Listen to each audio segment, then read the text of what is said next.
નમસ્કાર દોસ્તો, ખૂબ ઘણા વખતથી ભુજના પ્રેમી એનઆરઆઈ મિત્રો એવું કહેતા હતા કે ભાઈ અમને જૂની શાક માર્કેટ જોવી છે. તો આજે આપણે છીએ જૂની શાક માર્કેટ પાસે અને આ બજારનો નજારો તમને બતાવીએ. આજે જૂની શાક માર્કેટના 4 રસ્તા છે અને આ છે બજાર ચાવડી પોલીસ ચોકી. અહીંયા બાજુમાં એક દાદરો છે ને દાદરા પરથી જવાય છે. પહેલાં અહીંયા એક સાયરન હતું જે કદાચ અત્યારે નીકળી ગયો છે, પણ પહેલાં અહીંયા સાયરન હતું અને આ દાદરો એ સાયરન સુધી જતો. તો આ છે બજાર ચાવડી પોલીસ ચોકી અને અહીંથી તમને દેખાય છે ભુજની ભાતીગળ એવી બજાર. આ બજારની બાંધણી જે છે એ તમને કોઈ પણ યુરોપિયન દેશની બાંધણી જેવી લાગશે. એ વખતે આજથી લગભગ 100 વર્ષના ગાળે યુરોપમાં આ જ પ્રકારના મકાનો બનતા અને ભુજની આ મોટી જે શાક માર્કેટ છે એ પણ એવી જ રીતે એ જ સ્ટાઇલમાં બનાવવામાં આવી છે. અહીં થોડેક જ દૂર દરબારગઢ છે, એ દરબારગઢનો રસ્તો બતાવીએ. આ તરફ દરબારગઢ છે અને આ તરફ તમને ટાવરની થોડી ઝલક દેખાશે. તો આ છે ભુજનો ટાવર, એકદમ મધ્યમાં તમને ટોચ દેખાય છે ટાવરની અને એની બાજુમાં થોડેક જ દૂર આ છે ભુજની જૂની શાક માર્કેટ.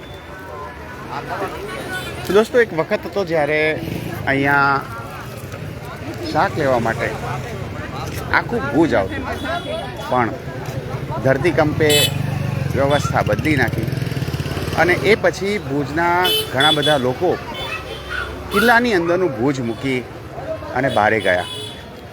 એ પહેલાં કિલ્લાની બહારનું જે ભુજ હતું એ હતું ખરું, નહોતું એવું નહીં, પણ ઓછા લોકો ત્યાં રહેતા અને લગભગ લોકો એને ગામ બહાર સમજતા. આજે પરિસ્થિતિ ઉલટી થઈ ગઈ છે. ભુજ ખૂબ જ આગળ વધી ગયું છે, માધાપર સુધી પહોંચી ગયું છે, મિર્ઝાપર સુધી પહોંચી ગયું છે અને એટલે જ જે મૂળ ભુજમાં રહેનારા લોકોની સંખ્યા છે એ ખૂબ ઘટી ગઈ છે અને એટલે જ આજે જે મૂળ માર્કેટ છે એ માર્કેટ વહેંચાઈ ગઈ છે અને મોટાભાગની માર્કેટ અત્યારે જો ભરાતી હોય તો એ વાણિયાવાડ પાસે છે. એમ છતાં અહીંયા સાપ ગયા અને રિસોટા રહ્યા એવી હાલત છે અને એ હાલત તમને આજે બતાવીએ કે કેવી હાલત છે. સામાન્ય રીતે આવા જે ઐતિહાસિક મકાનો હોય એના માટે કોઈ પણ પ્રજા ખૂબ જ સજાગ હોય છે, જાગૃત હોય છે. વિદેશમાં રહેલા મિત્રોએ જોયું હશે કે એમને ત્યાં 50 વર્ષ જૂનું મકાન હોય, 100 વર્ષ જૂનું મકાન હોય તો પણ ત્યાંની પ્રજા છે, ત્યાંની કાઉન્ટી છે, નગરપાલિકા છે એ ખૂબ સારી રીતે એની જાળવણી કરતી હોય છે અને પર્યટકો માટે એક જોણું બનાવીને રાખતી હોય છે.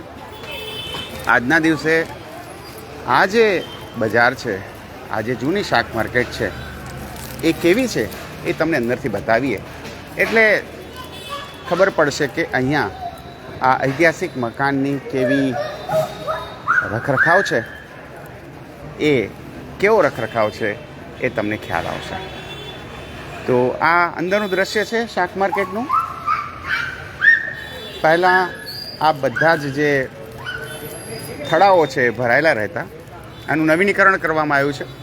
પહેલાં અહીંયા લાકડાના બધા થડા હતા, એ જગ્યાએ સિમેન્ટના થડા થયા છે અને અહીંયા ઈસવીસન 1883માં સ્થપાયેલ, 1883 એટલે કેટલી દૂરની વાત છે.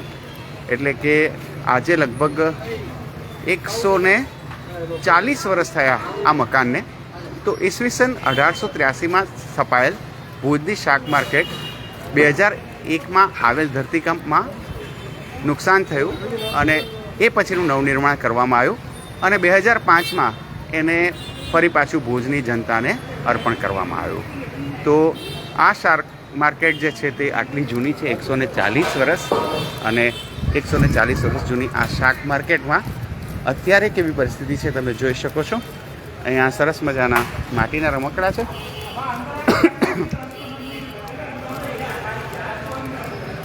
મોટાભાગના શાક વેચનારા જે મિત્રો છે એ અંદર બેસવાનું નથી એ લોકોને પસંદ પડતું, કેમ કે મોટાભાગના જે ખરીદાર છે એ ખરીદાર અંદરને બદલે બહારેથી જ પોતાનું કામ પતાવે છે, કેમ કે બહારેથી જલ્દી કામ પતે છે. એમ છતાંય થોડા ઘણા લોકો હજી પણ અંદર છે.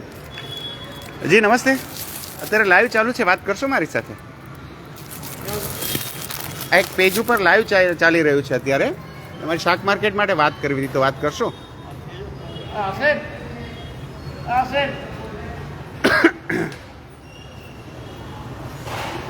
શેના પ્રમુખ? આ માર્કેટના પ્રમુખ છે જી. ના બસ માર્કેટ વિશે થોડી વાત પૂછવી હતી. નમસ્તે, તમારું શું નામ છે? મારું નામ છે સંદેશામાં આશુતોષ ઇબ્રાહિમ. બરાબર. તો આ માર્કેટ છે જે પહેલાં ખૂબ જ ધમધમતી હતી, તે આજે આટલી ઓછી કેમ, મતલબ અંદર કેમ આટલા ઓછા લોકો છે? એક તો વસ્તુ એ છે કે ભ્રષ્ટાચાર છે અહીંયા, બરાબર? ભ્રષ્ટાચાર છે જી. શું કામ કે આ માર્કેટના બધે એક બેંચના રૂપિયા જમા છે અમારા પ્રમુખ પાસે, બરાબર? જેથી વખતે માર્કેટ બનતી હતી ને ત્યારે અમે કીધું 5,000 તમે ડિપોઝિટ જમા કરાવો. અમે લોકો ડિપોઝિટ એક બાંકડાવાળા 5,000 રૂપિયા જમા કરાવી છે. આ માર્કેટના બધે ગેટ તૂટેલા છે, રિપેર કરાવતા નથી, પોતપોતાના મોટા ધંધા સંભાળીને બહાર બેસી ગયા છે મોટી મોટી દુકાનોમાં. હવે માર્કેટને કોઈ પૂછા કરવા આવતો નથી. જે તે વખતે નિમાબેન આચાર્ય હતા ને ત્યારે મેં મીડિયા દ્વારા કીધું હતું કે બેન આ માર્કેટની લાઇટો ટોટલ બંધ છે, તો આ માર્કેટની બધી લાઇટો રિનોવેશન કરાવીને બરાબર કરી આપવામાં આવે. પછી આ માર્કેટના ગેટ ઓપન છે, અંદર ગાયો ચાલી આવે છે, વૃદ્ધ માણસ શાકભાજી લેવા એને ફટકારી દે ગાયો, એટલે પટમાં પડી જાય. બરાબર. કોઈ અંદર આવતા નથી, બધે બીજા વેપારી બધે બહાર બેસે છે, એટલે કોઈ ગ્રાહક અંદર આવતો નથી. બહાર ટ્રાફિક જામ થાય છે, ટ્રાફિકની સમસ્યા થાય છે, માટે કોઈ અંદર આવતો નથી. અંદર આવવા માટે અમે બધે ફોર્સ કરીએ છીએ, તો ત્યાં વાણિયાવાડ બાજુ બધે રોડ ઉપર વેચે છે લારીવાળા, તો ત્યાંથી પબ્લિક લઈને નીકળી જાય છે. આ માર્કેટ જૂનામાં જૂની માર્કેટ છે, સારામાં સારી માર્કેટ છે. આ માર્કેટ અંદર બધે બેસો તો આરામથી ધંધો થાય, આ માર્કેટનો વિકાસ આગળ વધે. પાણી પણ લીકેજ છે, બધી લાઇટો બંધ છે, નથી કોઈ રિનોવેશન થાય. તો અત્યારે આ જે લાઇટો દેખાય છે એમાંની કોઈ લાઇટ ચાલતી નથી? મોટી મોટી લાઇટો તો છે, સાહેબ જોઈ શકો છો, એકે લાઇટ ચાલુ નથી. એકે લાઇટ ચાલુ નથી. કેમેરાને ફોકસ કરો સાહેબ, બરાબર, ખ્યાલ આવશે. આમાં કોઈ લાઇટ ચાલુ દેખાય છે તમને? ના, અત્યારે કોઈ પણ લાઇટ ચાલુ નથી. બરાબર. તો વસ્તુ તો કોઈ વૃદ્ધ માણસ હોય, કોઈ લેડીઝ હોય, તો ગાયના બીકથી અંદર આવતી હોય, કોઈ પ્રેગ્નેન્ટ લેડીઝ હોય તો એને બીક લાગે, તો ગાયો અંદર દોડશે તો પડી જઈશ, તો કોઈ વૃદ્ધ માણસ હોય મોટી ઉંમરના એને ગાય ફગાડી દેશે તો. પણ એટલે અત્યારે તો અહીંયા દરવાજા નાખે છે કે આમાંથી ગાય આવી જાય છે, આરામથી ગાય આવી જાય, આમથી પસાર થઈને નીકળી જાય. બરાબર, વાંકી વળી નીકળી જઈ શકે છે, એટલે આવી જાય છે. બીજા પાછળ મોટા ગેટ ઓપન છે, તો ગેટ પડી ગયા છે, જર્જર રાજાશાહી વખતના ગેટ છે. હા, એન્ટિકમાં એન્ટિક વસ્તુ છે, નગરપાલિકા એ લોકોની સાથે બતાવશો? હા જી. તો દોસ્તો આપણે જોઈએ અહીંયા કયા પ્રકારના એના રાજાશાહીના જે દરવાજા છે કેવા છે, અને એના માટે ખાસ વાત એ કહેવાની થાય કે આ જે દરવાજા છે એ દરવાજા કોઈ સામાન્ય રીતે બનાવેલા દરવાજા નથી. એ વખતે આયર્ન કાસ્ટિંગ થતું. આ ગંદકી દેખાય છે કેવી રીતની એની સંભાળ છે, અને મતલબ આ બધે નગરપાલિકા સવારના રાઉન્ડ મારવા આવે, બરાબર, નથી કોઈ દવાનો છંટકાવ, નથી કોઈ અહીંયા કેર કરવા વાળું. આ તમે ગેટ જોઈ શકો છો, આ ગેટ આપણે બહાર મોકલીએ તો એ એન્ટિક પીસ તરીકે હાલે. હા, બહુ મતલબ 140 વર્ષ જૂનો આ દરવાજો છે. આની ડિઝાઇન જોઈ લો, આ હેવી છે, અને આજે દરવાજો ઉપડે પણ નહીં. બરાબર, એટલો હેવી છે દરવાજો છે, એટલો હેવી છે. આ વસ્તુ કિંમતીમાં કિંમતી વસ્તુ છે, પણ નગરપાલિકા આમની સંભાળ રાખતી નથી. બરાબર. ત્યાં પૈસા મળે છે, ત્યાં આવક થાય છે, એ જોવે છે. બાકી એમ નહીં કે આપણી વસ્તુ છે, આપણા ભુજની સારામાં સારી માર્કેટ છે, આપણા ભુજનું નાક છે જે માર્કેટ, એને આપણે સંભાળ રાખીએ, એને કેર કરીએ, તો એ માર્કેટ ભવિષ્યમાં આપણા જેવા બીજા, આપણે તો નીકળી આપણા બીજા જોવા આવશે તો એ કહેશે કે ના વાહ સરસ માર્કેટ છે આપણે ભુજની. ભુજ માટે જે દાઝ હોવી જોઈએ કે ભાઈ આ આપણી પોતાની માર્કેટ છે, 140 વર્ષ જૂની માર્કેટ છે ને એની આપણે સંભાળ કરીએ, એવી લાગણીઓ જોવામાં નથી આવતી. સાહેબ જો આ વસ્તુ હું મારી રીતે કામ કરતો હું, બરાબર, મારા જેવા 5 બીજાને કહું તો એ કહેશે ભાઈ મારે નથી કરવું, આપણે શું મળશું આમાં?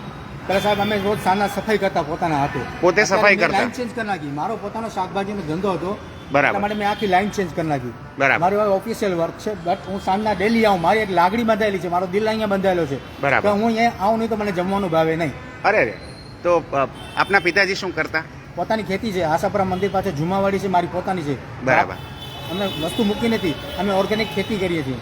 અત્યારે ઓર્ગેનિક ખેતી કરો છો, તો આ માર્કેટ સાથે તમારો સંબંધ કેવી રીતે સ્થપાયો? બસ મારો સવાલ એ હતો, એટલે મેં તમને પિતાજી વિશે. મારી દાદીમાં અહીંયા શાકભાજી, આ મારો સ્ટોલ. કયો સ્ટોર હતો? દશામાની મૂર્તિ પડી છે ને, સ્ટોલ વાળા રાખી છે, આ તો સ્ટોર રૂમ તરીકે વપરાય છે અત્યારે માર્કેટ. બરાબર સ્ટોર રૂમ કેને કહેવાય. બરાબર. એટલે વરસાદ પડે તો વાંધો ના આવે એટલે ત્યાં મૂકી જાય. બરાબર કોઈ બી આ માતાજીની મૂર્તિ અહીંયા રાખી છે. બરાબર. એટલે આ અહીંયા કને તમારા હા દાદી છે એ બેસતા. મારા દાદીમાં બેસતા, હું મારા દાદીમાં જોડે આવતો, આંગળી પકડીને લઈ આવતા મને. બરાબર. હું બેસતો. બરાબર. પછી મારા દાદીમાં મોટી ઉંમર નથી, મારા 11 વર્ષની બરાબર એક્ઝેક્ટ ઉંમર હતી ત્યારથી મેં ધંધો સ્ટાર્ટ કર્યો. અડધો દિવસ સ્કૂલ ભણવાનો, અડધો દિવસ કામ કરવાનું દાદીમાં જોડે. અચ્છા, એટલે દાદીમાં જોડે આવતા તમે અહીંયા અને બેસતા અહીંયા? બેસતો, વેપાર કરતો. બરાબર, બરાબર. પછી મેં પોતાની રીતે દાદીમાને આરામ કરવાનું કીધું. દાદીમાં તમે બેસો, મોટી ઉંમરના છો, હવે તમે બેસો, આરામ કરો, હું તો કમાવીને લાવીશ. બરાબર. પછી દાદીમાને સમજી લો 20 વર્ષ મેં ધંધો કર્યો. 20 વર્ષ તમે માર્કેટમાં કામ કર્યું? 20 વર્ષ, 37 યર્સ કમ્પ્લીટ મારા અત્યારે. તો એટલે એટલી નાની ઉંમરથી તમે કામ શરૂ કર્યું ને 20 વર્ષ સુધી કામ કર્યું. તો ભૂકંપ વખતે તમે ક્યાં હતા? ભૂકંપ તો હું મારી ખેતીમાં હતો. ત્યાં મારી ખેતી અંદર જમીન અંદર ગઢરાંગ જાય છે. બરાબર. મારા દાદીમાં પાલક વેચતા હતા.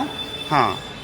ગઢરાંગની બાજુમાં જ દિવાલ હતી, ગઢરાંગની દિવાલ હતી, હા. ત્યાં પાલક વાવી હતી ને, તો ઓછો અવાજ આવ્યો, ગઢ ગઢ ગઢ ગઢ. દાદીમાને તરત લઈને દૂર ગયો, ત્યારે જ ગઢરાંગ પડી, બચી ગયા અમે. અચ્છા, તમે બચી ગયા. મતલબ ના દાદીમાને ના તમને કોઈ ઈજા થઈ? સ્ટ્રગલ લખ્યો હશે, આ બધું જોવાનું લખ્યું હશે એટલે. બહુ ખૂબ સારી વાત છે કે એવા ખરાબ વખતમાં દાદીમાને પણ ઈજા ન થઈ ને તમને પણ ન થઈ. એ વખતે આ જે મકાન હતું એને કેટલું નુકસાન હતું? મકાન આને નુકસાન હતું. આમાં 2-3 જણા વેપારી હતા, કામ કરતા, એ એક્સપાયર થઈ ગયા, બહાર ભાગવા નીકળ્યા. માર્કેટના ઉપરથી પથરા મોટા મોટા હતા, ઉપરથી પથરા પડ્યા હતા એક બે ત્યારે. લેડીઝ હતી ને એક જેન્ટ્સ હતો, 3 જણા બિચારા એક્સપાયર થઈ ગયા. બરાબર. બટ આ માર્કેટની કેર કરે તો આ સોનું છે, ભુજનો નાક છે. અને એ વખતે જ્યારે આ માર્કેટ તૂટી ત્યારે અહીંયા કેટલા વેપારી કામ કરતા હશે? ત્યારે આ પૂરા સ્ટોલ જેટલા બધા સ્ટોલ ભરાયેલા હતા. 4 વાગ્યાથી માર્કેટ ચાલુ થાય. આમાં તમે સાહેબ અત્યારે ઊભા છો ને, અત્યારે જેમ તમને એક ખુલ્લા રસ્તા, તમને અંદર આવો એન્ટર કરો, તમને વિચાર થાય કેવી રીતે એન્ટર કરીશ અંદર. એટલી ગીર્દી હોય. અને એ જ્યારે ધરતીકંપ પત્યો એ પછી અહીંયા અચાનક જ લોકો આવવાના બંધ થઈ ગયા કે પછી ધીમે ધીમે આવતા બંધ થયા? લોકો ચાલુ હતા, માર્કેટનું રિન્યુએશન થઈ ગયો, પબ્લિક આવતી હતી.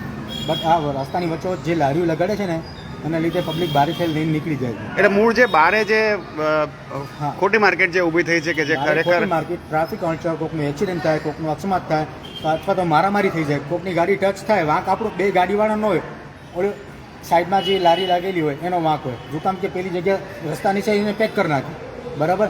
હવે તમે હું જઈએ છીએ, તમારી ગાડી મારે અથડાણી, અત્યારે હું યંગ છું તો તમને બોલું ભાઈ તમારો આમ નથી, આમ નથી, પણ એમાં બબલ થાય એટલે મારામારી થાય. આ બધી એવી ઘટનાઓ બને છે, બનતી જ રહે છે. અમે જોઈએ જ છીએ 300 પાસે બી અમે જુદા પર આવી, ભાઈ આમ મૂકો, માફી માંગી લે, તમારી ભૂલ નથી, હું માફી માંગુ છું, મારી ભૂલ છે, ઝઘડો મૂકો તમે. બરાબર. ઘણી સોલ્યુશન કરાવ્યા છે મેં પોતે મારા હાથે. અત્યારે એક લેડીઝ ને એક જેન્ટ્સ બાજી પડ્યા હતા. લેડીઝ પુરુષ જેન્ટ્સ બોલતો મેં ભાઈ આપણી મા હોય, આપણી બહેન હોય, આપણી દાદી હોય, મૂકી દેવાય, ઇગ્નોર કરાય, માફી માંગી લેવાય. આમાં આપણે નનકન જ થઈ જતા. તમે નાની નાની વસ્તુને મોટી કરશો તો મેળ પડશે નહીં. તમારી દ્રષ્ટિએ જે અહીંયા આ તકલીફ ઊભી થઈ છે, આ માર્કેટ જે આટલું અત્યારે આપણે દુઃખ થાય એવું બની ગયું છે, તો એ માર્કેટને જીવતું કરવા માટે શું શું પગલાં લેવા જોઈએ? પહેલાં તો નગરપાલિકાને જાગૃત થવું જોઈએ કે એને પાણીની બોટલ પીને એનર્જી થોડીક લાવવી જોઈએ નગરપાલિકાને. શું કામ કે એ લોકોને પાણી પેટનું હલતું નથી. અમે અરજીઓ દીધી છે, અમે મીડિયા દ્વારા બોલ્યા છીએ કે ભાઈ માર્કેટમાં તમે જો ખાલી લખી જો પેમ્પલેટ ચોંટાડી ગયા, આ પેમ્પલેટ તમે જોઈ શકો છો. હા, આ ચોંટાડી ગયા કે તમે અંદર નહીં બેસો તો તમારો બાકડો જપ્ત થશે. એટલે એવું એક નોટિસ આપી કે તમારે ફરજિયાત અંદર બેસવાનું છે, એવું એક નોટિસ લગાડી એટલે પેપર ઉપર કાર્યવાહી થઈ છે. તમે નહીં બેસો જપ્ત થઈ જશે. આ ક્યારનો છે સાહેબ, તમે તારીખ જોઈ શકો છો આપ સાહેબ. અત્યારે તો ફિટાઈ ગયું લાગે છે. તારીખ 6/1/2024. 6/1/2024 નોટિસ લાગેલી છે કે ભાઈ તમારે અંદર જ બેસવું પડશે, પણ એ પછી કોઈ કાર્યવાહી નથી. બરાબર. તો પહેલું તો એ લોકોને કોઈ કે ભાઈ આપણે આ કામ કરવાનું છે, 1-2 દિવસ થોડોક સ્ટ્રોંગ થાય પછી ઢીલા પડી જાય. કેવી રીતે ઢીલા પડતા હશે આપ સાહેબ સમજી શકો છો. આગળ પાછળ શું હશે તો આગળ પાછળ શું હશે તો આપ સાહેબ સમજી શકો છો. એટલે ખરેખર આમ કાયદેસર રીતે રસ્તા પર બેસવાની છૂટ નથી. એટલે જ્યારે કાયદો પડાવે ત્યારે વળી બધા અંદર આવે થોડી વાર. નથી આવતા તો પણ નથી આવતા. એ કેવી રીતે નથી આવતા, શું કામ નથી આવતા એ ભગવાન જાણે. ટૂંકમાં બારે જ લોકો ઉભા રહીને બિઝનેસ કરે છે. શું કામ ઉભા રહે? આપણે અત્યારે હું છું સાહેબ, તમને કહીશ તમે ચેર ઉપર બેસો તો તમે ચેર ઉપર બેસો, હું તમને કહીશ તો પટ ઉપર બેસો તમે પટ ઉપર બેસો. આ મારી માલિકીની છે. હું તમને કહીશ સાહેબ અહીંયા બેસો તો તમે અહીંયા બેસશો. જ્યારે હું તમને કહીશ ત્યારે તમે બેસો ને. અગર સાહેબ અહીંયા ઉભવાની મનાઈ છે તો તમે નહીં. તો એક તો આ જે છે જેટલા પણ વેપારીઓ છે એ લોકોએ અહીંયા આવીને વેપાર કરવો જોઈએ. એક તો એ કહો છો ને તંત્ર એની પાસે કરાવવું જોઈએ. આ તમારી પહેલી માગણી છે. પછી રહ્યા છો, હું તમારામાં સમજ છું. આપ સાહેબને હું એ જ કહેવા માંગીશ કે આ આપણો ભુજનો દિલ છે. જૂની માર્કેટ છે, આઈના મહેલ છે, હંમેશા તળાવ છે, મહાદેવ ગેટ છે, કચ્છ મ્યુઝિયમ છે, સરદાર પેલેસ છે. તમે એને ક્લીન રાખો, એની કેર કરો. જે આપણો ભુજનો હૃદય છે, આપણો નાક છે, એની તમે સારવાર કરો, એને તમે જુઓ. આ ચમકતો રહેશે તો આપણો ભુજ ચમકતું જ રહેશે. બીજો એક સવાલ એ પણ થાય છે કે અત્યારે આ શાક માર્કેટ તરીકે તો ઘણા બધા એવા કારણો છે જે તમે બતાવ્યા કારણે આ નથી સંભાળ થતી આ માર્કેટની અને માર્કેટ નથી ચાલતી. પણ શું પર્યટન સ્થળ તરીકે એક સ્પોટ તરીકે આને વિકસાવી શકાય? એના વિશે શું માનો છો તમે? વિકસાવી શકાય જો ધારે તો બધું થાય. જો મનથી ઈચ્છા હોય, મનની ઈચ્છા હોય તો બધું થઈ શકે. તો થઈ જો શકે. હું અત્યારે કે ખાસ પર્યટકો માટે આપણે અહીંયા કોઈ એવી માર્કેટ ઊભી કરીએ કે પર્યટકો માટે જ આપણે અહીંયા કંઈ ખાસ રંગરોગાન કરીએ કે ખાસ એવી કોઈ આયોજન કરીએ કે જેથી એ લોકો અહીંયા આવે ને અહીંયા વિઝિટ લઈને જુએ. છે. અત્યારે નિર્ણય લેવો ને તો કલેક્ટર સાહેબ શ્રી, નગરપાલિકા શ્રી એ બધે જોડે જઈને બધે એક મિટિંગ કરે કે ભાઈ જૂની શાક માર્કેટ અંદર બધેને વેપાર કરવાનો છે. જે બારે બેસે સવારના 4-5 વાગે વાણિયાવાડ બસ સ્ટેશન બાજુ મોટી માર્કેટ ભરાય છે, રોડ ઉપર વચ્ચે રોડ. હા, આખલા બસ સ્ટેશન જ્યારે ચાલુ થયું ત્યારે પણ એ પ્રશ્ન ઊભો થયો હતો. પછી બધાને ત્યાંથી કાઢ્યા અને વળી આવવા દીધા અને બધી ગરબો ગોટાળા ચાલે. આજે પણ તમે સવારના ત્યાં જાઓ તો તમે જોઈ શકો છો કેટલા બધા મગજમારી થાય છે, રસ્તા બંધ થાય રોજનું છે, જામ થાય છે. છોકરાને સ્કૂલ પહોંચવું હોય તો રિક્ષાવાળા હોય, વેનવાળા હોય, સ્કૂલ રિક્ષાવાળા હોય, પોતે બાઇક લઈને જતો હોય તો એને લેટ થઈ જતો ટ્રાફિકના કારણે. બરાબર, એ અડચણ બધી દૂર થઈ જાય ને એ લોકોને અહીંયા વેપાર મળી જાય ને માર્કેટ આખી ઊભી થઈ જાય. બરાબર. એક આપણે માર્કેટનો એક લટાર મારી લઈએ. તમારી કોઈ યાદ હોય ખાસ તો એના વિશે કહેજો. આ માર્કેટમાં બોર્ડ મારેલો છે. હા, એ મેં બતાવ્યું, એ વંચાયું પણ ખરું, બતાવ્યું પણ ખરું. એક ચક્કર આપણે મારી લઈએ કે આખી માર્કેટ કેવી દેખાય છે. આ રાજકીય વખતની મગિયા ચૂનની બનેલી માર્કેટ છે. આમાં કોઈ સિમેન્ટનો વપરાશ નથી. શું કહો છો તમે? મગિયો ચૂન કહેવાય ને. મગિયો ચૂન, એટલે કે ચૂનો. હા, ચૂનો. ચૂનામાંથી આ જે માર્કેટ કરેલી છે નાની જે સિસ્ટમ છે ને, લોક સિસ્ટમ છે. ગમે એવા ધરતીકંપ આવે ને તો એના પથ્થર દૂર થાય નહીં. હા, એટલે કચ્છની અંદર જે મોટો ધરતીકંપ આવ્યો, ગેટ જો એક ગેટ અહીંયા તો ઉપાડી ગયો. હા, આ ગેટની ચોરી થઈ ગઈ છે. આ ગેટ તમે જોઈ શકો છો. ધરતીકંપ એક તો આણે સહન કરેલો જ છે અને એમાં આખી માર્કેટની જે ચારે તરફની દિવાલ છે એમાં ક્યાંય ક્રેક નથી દેખાતી. તમે જોઈ શકો છો. તો એ ખાસ ત્યારનું એન્જિનિયરિંગ હતું કે જેમાં મગિયો ચૂનો વાપરવામાં આવ્યો હતો. આપ સાહેબ જોઈ શકો છો આ લાઇટની જે ફિટિંગ કરી હતી ને એના બોર્ડ કાંઈ છે જ નહીં. અત્યારે આખી આ સર્કિટ બધી બગડી ગયેલી છે. આ ગેટ પણ તમે જોઈ શકો છો. અહીંથી ગાય આવી શકે એમ છે.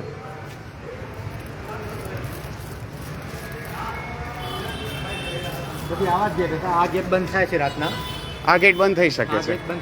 આ મૂળ દરવાજો છે. રિનોવેશનની જરૂરત છે. આ જબરદસ્તી બંધ થાય એવી પોઝિશન છે. રિપેરિંગ કરવાની આ પણ જરૂર છે. અને આ રાજાશાહી વખતનો છે આ જે શિલાલેખ છે? ના, આ માર્કેટ જ્યારે રિનોવેશન થઈ ને સર. ના, આ જૂનો છે. ના, આ જ્યારે રિનોવેશન થઈ ને એના પહેલાંથી પથરામાં ફિટ કરેલું હતું. પછી આ પેક કરતા હતા. પેક ન કરો, જેમ છે એમ રાખવા જોઈએ. આ જૂનો શિલાલેખ છે અને એ વખતની દેવનાગરી લિપિમાં લખેલું છે. મહારાવસિંહ સાથ ખેંગારજી બહાદુર. તકલીફ છે થોડું વાંચવાનું, થોડા બરાબર બેસીને વાંચવું પડે. વંચાય એવું છે પણ થોડા જરા મહેનતથી વંચાય એવું છે. દેવનાગરી લિપિ છે. અહીંયા પાછું આ એક વીજળીનું પેલું છે અને અહીંયા બધી નોટિસો લાગેલી છે.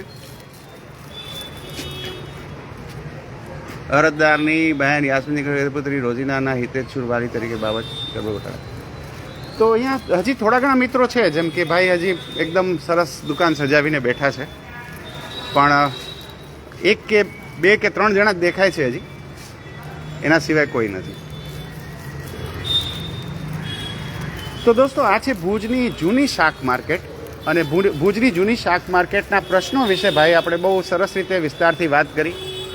એમનો ખૂબ ખૂબ આભાર. તમારો ખૂબ ખૂબ આભાર. તમે આજે ભુજની જૂની શાક માર્કેટ માટે આટલી માહિતી આપી અને આપણા સૌની એવી લાગણી છે કે આ માર્કેટ ફરીથી ચાલુ થાય. સર, અમે તો એમ છે કે આપણો ભુજ વિકાસ થાય, રિપેરિંગ થાય, રિનોવેશન થાય, લાઇટિંગ ચાલુ થાય તો પબ્લિક અંદર આવે. આ ગેટમાં ગાયો આવે છે, ગાયો ના માર્કેટની આજુબાજુ ગાયો ફરે છે, નગરપાલિકા એને પણ પકડી લે. બરાબર, પછી નગરપાલિકા રિપેરિંગનું કામ ચાલુ કરાવે. અંદર તમે નગરપાલિકા કલેક્ટર સાહેબ પાસે જાય કે આ બધે બારે બેસે છે એને અંદર બેસાડો. કરવું હોય તો બધું થઈ શકે છે. તો મન હોય તો માળવે જવાય, એ કહેવત ત્યાં પણ સાચી છે. Thank you so much. દોસ્તો, ભુજની જૂની શાક માર્કેટનો આ વિડીયો ભુજના દરેક નાગરિક સુધી પહોંચાડજો અને ખાસ તો ભુજના એનઆરઆઈ મિત્રો સુધી આ પહોંચાડજો કે જે લોકો આની જાહો જલાલીની કલ્પના કરી શકે અને જ્યારે લોકો ભુજ હતા ત્યારે પોતાની યાદગીરીને ફરી પાછી યાદ કરી શકે. Thank you so much.